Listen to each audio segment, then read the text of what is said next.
વિધાનસભા ઉપાધ્યક્ષ માટે આજે ફોર્મ ભરવામાં આવશે, જેમાં ભારતીય જનતા પાર્ટીમાંથી ધારાસભ્ય પ્રોણેશ મોદી ઉપાધ્યક્ષ માટે ફોર્મ ભરશે। સવારે 11 વાગે પ્રોણેશ મોદી ફોર્મ ભરવા જશે।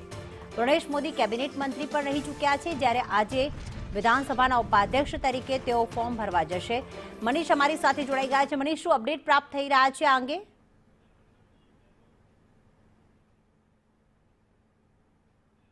જે મોદી છે તેમને અત્યારે હવે નવી ખબર નવો હોદ્દો સોંપવામાં જઈ રહ્યા છે, ત્યારે પશ્ચિમ વિધાનસભાના એમએલએ છે પૂર્ણેશ મોદી, એમને પૂર્વ કેબિનેટ મંત્રી માટે આજે ડેપ્યુટી સ્પીકર માટે જે કહેવાય કે ફોર્મ ભરવામાં આવશે। ડેપ્યુટી સ્પીકર નો જે હોદ્દો છે તે સોંપવામાં આવશે। જે રીતના વાત કરીએ તો પશ્ચિમ વિધાનસભામાંથી પૂર્ણેશભાઈ મોદી છે તે ધારાસભ્ય તરીકે આવે છે અને સરકારમાં પહેલા પૂર્વ મંત્રી પણ રહી ચૂક્યા છે। 11 વાગ્યાની આજુબાજુ છે તે જે કહેવાય કે ગાંધીનગર જે ફોર્મ છે તે ભરવા જવાના છે। જી બિલકુલ, આભાર તમામ વિગતો માટે।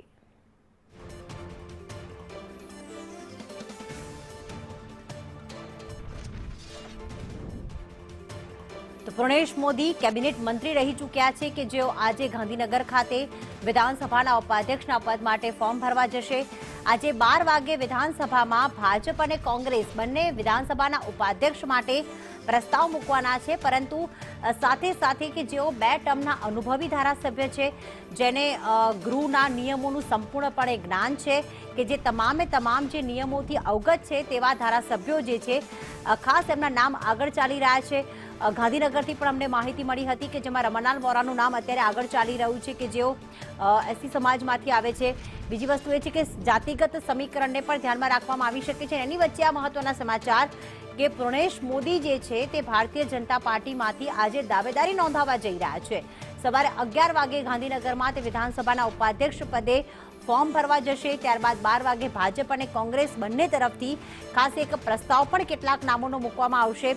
અધ્યક્ષ બાદ જે ઉપાધ્યક્ષ હોય છે કે જે નેતાઓની સાચવણીના ભાગરૂપે હોય છે અને જે ગૃહના નિયમોથી અવગત હોય, 2 ટર્મના અનુભવી હોય, જેના કારણે વિધાનસભાના તમામ જે નિયમો છે, સત્ર દરમિયાન કરાતી કાર્યવાહી છે તે તમામથી અવગત હોવા જોઈએ તેવા જ ધારાસભ્યની સૌથી વધારે પસંદગી વિધાનસભાના ઉપાધ્યક્ષ તરીકે થશે।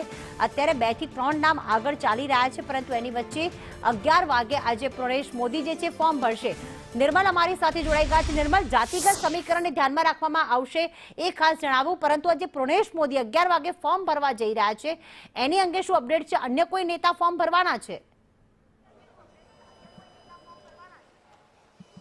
જો અત્યાર સુધીની પ્રણાલી રહી છે કે ભાજપના પ્રદેશ અધ્યક્ષની પસંદ કરવાની હોય, કે પછી વિધાનસભા અધ્યક્ષની હોય, કે પછી વિધાનસભાના ઉપાધ્યક્ષ પદ માટેની પસંદગી કરવાની હોય, ભારતીય જનતા પાર્ટી હર હંમેશ એક જ ફોર્મ, એક જ વ્યક્તિની દરખાસ્ત મૂકતું હોય છે। આજની આ જે પસંદગી છે તેની અંદર પણ એક જ વ્યક્તિની દરખાસ્ત મૂકવામાં આવશે અને આ દરખાસ્ત પૂર્ણેશ મોદી કે જે અડાજણ વિધાનસભા વિસ્તારના ધારાસભ્ય છે, પૂર્વ કેબિનેટ મંત્રી છે અને તેમને 3 વર્ષની એટલે માફ કરશો 3 ટર્મનો તેમને અનુભવ છે। વર્ષ 2012માં તેઓ ધારાસભ્ય તરીકેની પ્રથમ ચૂંટણી લડ્યા હતા। 2017 અને 2022માં ફરીથી એક વખત તેઓ ધારાસભ્ય અત્યારે કાર્યરત છે।